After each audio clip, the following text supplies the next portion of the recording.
నర్సాపురం సిద్ధమా?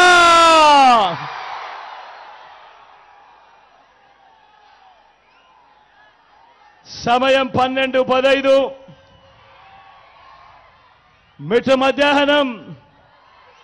ఇంతటి ఎండలో కూడా ఏమాత్రం కూడా ఎండను ఖాతరు చేయకుండా చిక్కటి చిరునవ్వుల మధ్య ఇంతటి ప్రేమానురాగాలు, ఇంతటి ఆప్యాయతలు, ఇంతటి ఆత్మీయతలు పంచి పెడతా ఉన్నా నా ప్రతి అక్కకు, నా ప్రతి చెల్లెమ్మకు,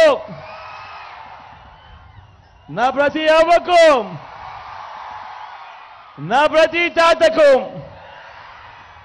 నా ప్రతి సోదరుడికి, నా ప్రతి స్నేహితుడికి, మీ అందరి ఆప్యాయతలకు మీ బిడ్డ మీ జగన్ రెండు చేతులు జోడించి పేరు పేరున హృదయపూర్వకంగా కృతజ్ఞత తెలుపుకుంటా ఉన్నాడు.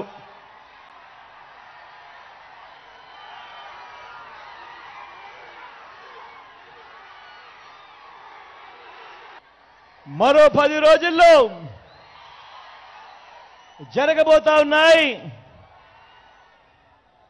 కురుక్షేత్ర యుద్ధం జరగబోతా ఉంది. మరో 10 రోజుల్లో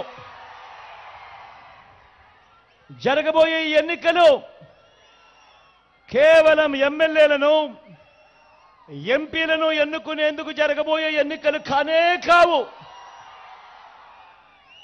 జరగబోయే ఈ ఎన్నికలు రాబోయే 5 ఏళ్ల మీ ఇంటింటి భవిష్యత్తును, పథకాల కొనసాగింపును నిర్ణయించబోయే ఎన్నికలు. ఈ ఎన్నికలు అన్నది ప్రతి ఒక్కరూ కూడా గుర్తుపెట్టుకోమని కోరుతా ఉన్నాను మీ అందరితో కూడా.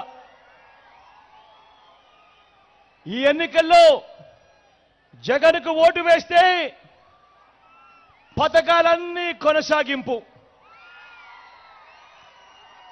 అదే పొరపాటున చంద్రబాబుకు ఓటు వేస్తే పథకాలన్నింటికీ ముగింపు,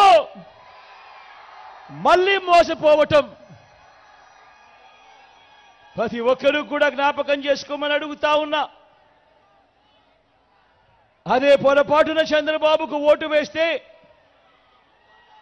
మరోసారి మోసం చేసేందుకు సాధ్యం కాని హామీలను ఇస్తా ఉన్న చంద్రబాబును నమ్మటము అనంటే దాని అర్థం కొండ చీలవ నోట్లో తల పెట్టడమే అన్నది ప్రతి ఒక్కరూ కూడా జ్ఞాపకం పెట్టుకోమని కోరుతా ఉన్నా.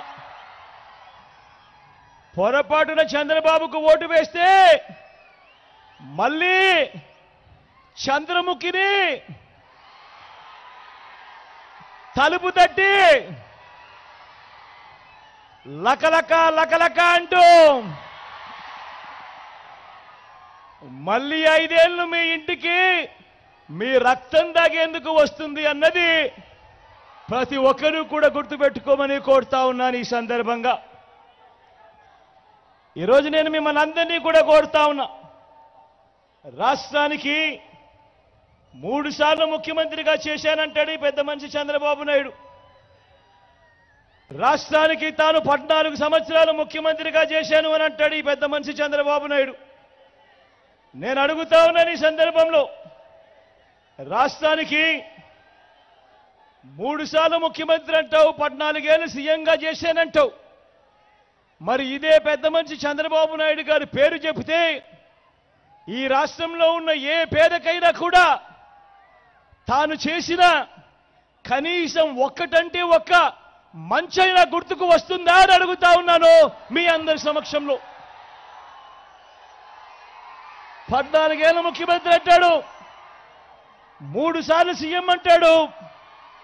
మరి ఆయన పేరు చెబితే ఆయన పేదలకు చేసిన కనీసం ఒక్కటంటే ఒక్క స్కీమ్ అయినా గుర్తుకు వస్తుందా అని అడుగుతా ఉన్నాను మీ అందరి సమక్షంలో.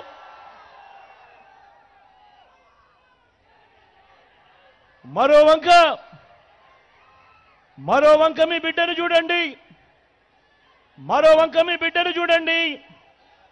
మీ జగన్ స్కీములను, మీ బిడ్డ స్కీములను, మీ వైఎస్ఆర్సీపీ స్కీములను చంద్రబాబు 14 ఏళ్ల పాలనలో ఏనాడైనా కూడా ఇలాంటి స్కీములు ఇచ్చాడా అన్నది ప్రతి ఒక్కరూ ఆలోచన చేయమని కోరుతా ఉన్నా.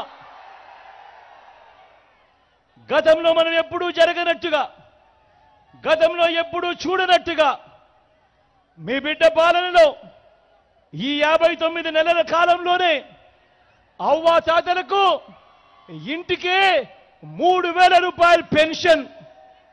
నేను అడుగుతా ఉన్నాను, గతంలో ఎప్పుడైనా కూడా ఈ మాదిరిగా అవ్వాతాతలకు ఇంటికే 3,000 వచ్చిన పరిస్థితి ఏ రోజైనా గతంలో జరిగిందా అని అడుగుతా ఉన్నాను మీ అందరి సమక్షంలో.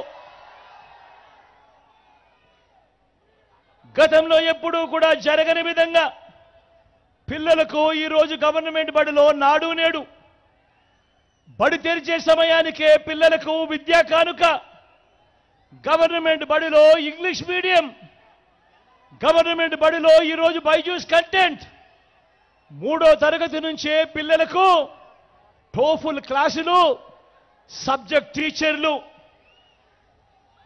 మొట్టమొదటిసారిగా ఈరోజు ఇంగ్లీష్ మీడియంతో వేసిన అడుగులు సిబిఎస్ఈ నుంచి ఐబీ దాకా ప్రయాణం జరుగుతూ ఉంది. మొట్టమొదటిసారిగా 8వ తరగతికి పిల్లాడు వచ్చేసరికి ఈరోజు ఆ పిల్లాడి చేతిలో ట్యాబులు కనిపిస్తా ఉన్నాయి గవర్నమెంట్ బడుల్లో. మొట్టమొదటిసారిగా ఇవాళ 6వ తరగతి నుంచి క్లాస్ రూములలో, ఆ గవర్నమెంట్ బడులలో ఈరోజు డిజిటల్ బోర్డులు, వాటి ద్వారా డిజిటల్ బోధన ఈరోజు మొట్టమొదటిసారిగా మన గవర్నమెంట్ స్కూళ్లలో మన పేద పిల్లలకు ఈరోజు అందుబాటులోకి వచ్చాయి. మొట్టమొదటిసారిగా బడులలో చదువుతా ఉన్న పిల్లలకు ఈరోజు బైలింగ్వల్ టెక్స్ట్ బుక్స్, అంటే ఒక పేజీ తెలుగు, మరో పేజీ ఇంగ్లీష్ ఇస్తా ఉన్న పరిస్థితులు మొట్టమొదటిసారిగా కనిపిస్తా ఉన్నాయి. పెద్ద చదువులు చదువుతా ఉన్న పిల్లలకు ఈరోజు పెద్ద చదువులు చదువుతా ఉన్న పిల్లలు ఇంజనీర్లు అయితేనేమి, డాక్టర్లు అయితేనేమి, డిగ్రీలు అయితేనేమి, ఈ పెద్ద పెద్ద చదువులు చదువుతా ఉన్న పిల్లలు ఏకంగా రాష్ట్రంలో ఉన్న 93% మంది పిల్లలకు ఈరోజు పూర్తి ఫీజులు కడుతూ ఆ అక్క చెల్లెమ్మలకు, ఆ తల్లిదండ్రులకు, ఆ పిల్లలకు అండగా ఉంటూ పూర్తి ఫీజులు కడుతూ ఏకంగా జగనన్న విద్యా దీవెన, జగనన్న వసతి దీవెన ఇవన్నీ వచ్చింది మీ బిడ్డ కాలంలోనే, ఈ 59 నెలల కాలంలోనే. అవునా కాదా అని అడుగుతా ఉన్నాను మీ అందరి సమక్షంలో. మొట్టమొదటిసారిగా పెద్ద చదువులు చదువుతా ఉన్న పిల్లలకు మన కరికులంలోనే, మన కోర్సులకి అంతర్జాతీయ విశ్వవిద్యాలయాల కోర్సులు, అంతర్జాతీయ